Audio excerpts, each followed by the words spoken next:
Big thanks to EA and the Creator Network for inviting me to check out Apex Legends Season 18 Resurrection a little bit early. There is so much to discuss, from crazy Revenant reworks, Disruptor rounds returning, ranked changes, a complete charge rifle rework, and a lot more. So here are 20 massive things that you need to know for this upcoming season. Revenant is going to be the focal point of Season 18. He's being reworked and they are giving him all new abilities. We have been getting hints about these changes through the kill code trailers, and Respawn's goal was to make him feel like a true monstrous assassin, making him darker, more sinister, and a true menace. Revenant has gone insane, losing any sort of self-control as a war reigns for control over his head. His passive is Assassin's Instinct. The higher climbing and crouching from the past is going to remain part of his kit, but now his climbing has much more horizontal climbing capabilities, meaning he's going to be able to traverse walls in a much less straight up or linear way. Revenant also can now see and target low health enemies and mark them for the squad. The tactical is Shadow Pounce, giving Revenant a powerful leap forward to close the gap, similar to Vantage's bat. This leap can be charged up and it does let Revenant go further or shorter depending on the need. And from the dev team, the distance in the horizontal direction is similar to an Octane launch pad. You can also leap and go straight into a wall and then use his climbing and traversal passive. Finally, the death totem is no more. His ultimate is Forged Shadows. This spawns a shroud of shadows around him to protect him and absorb damage as he attacks enemy teams and gets hit. His hitbox will be increased as the shadows are around him, but if Revenant does get a knock, the shadows do come back immediately, more or less giving Rev a big buff or enhancement as he takes the fight, and you can easily chain knocks together to allow yourself to continue to play extremely aggressive. Revenant sounds like he is truly going to be an offensive and assault character many are going to love this season, and because of this, for the duration of Season 18,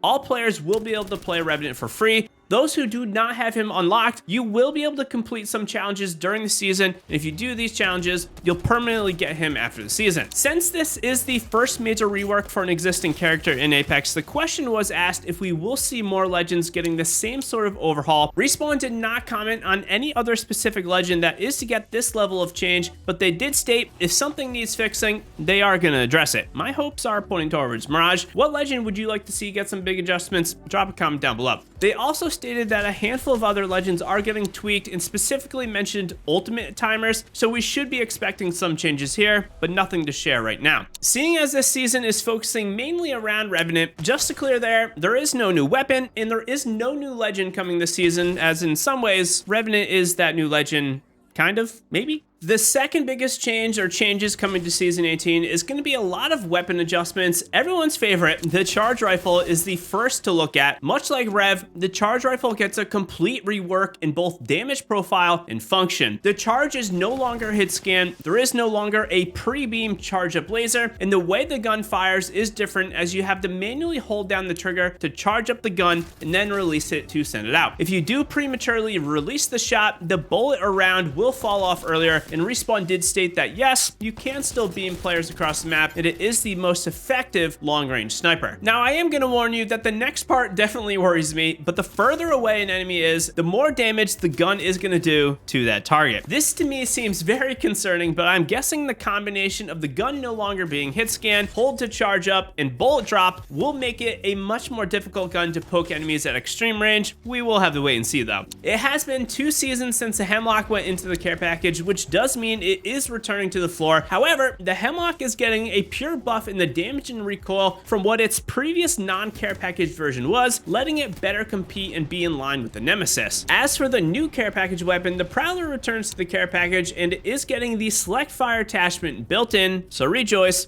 Full auto Prowler, it's back. It's no secret that the SMG meta we are in has been reigning supreme for quite some time. To combat this, all SMGs are getting their strafing speeds nerfed. This should be a slight buff to M&K players, and it should also let shotguns get back into the mix. More on this in a second though. The R99 is also getting a straight nerf where the vertical recoil is being increased and the base ammo at no mag in every mag level are being nerfed. They didn't give us specific numbers, but I would guess it's by 1 round across the board. To be determined on whether or not shotguns are going to return to the fold, but there are a couple really interesting changes on the way for shotties. The first is the Mastiff is getting the blast pattern tightened, and this should hopefully mean less of those annoying Levins and make it much more viable from further away. The more interesting addition in relation to shotguns is going to be the reintroduction of the fan favorite Season 2 Disruptor rounds. That's right, they are back and they will be on the alternator, but more interestingly, hold on to your hats, they are also bringing this attachment to the Peacekeeper. This is intriguing as Disruptor rounds do more damage to shields, but in general, players use a shotgun like a PK as a secondary to finish someone off after you crack them or hurting them to low health, meaning the Disruptor rounds may not really come into play much. However, if this thing does increase damage by say 30 to 40%, even 25%, this could be incredibly huge as a full headshot Peacekeeper hit is going to do upwards of 140 damage, and there could be some viability to run the PK as your opener and then you swap to an SMG or maybe even rock the alternator and the PK, doubling down on Disruptor rounds. It somewhat disturbs me, but the dev team did state that they are happy with the way the Nemesis is currently performing. I guess they like that this weapon is the new go-to. However, I definitely would have liked to see a slight additional nerf to the Nemesis, which we're not going to be getting. However, it is now worth talking about the crafting rotation for weapons. For this season, at least the first half, the Nemesis and Mozambique with hammer points are going into the crafter. This will definitely make the Nemesis less used, but at the same time,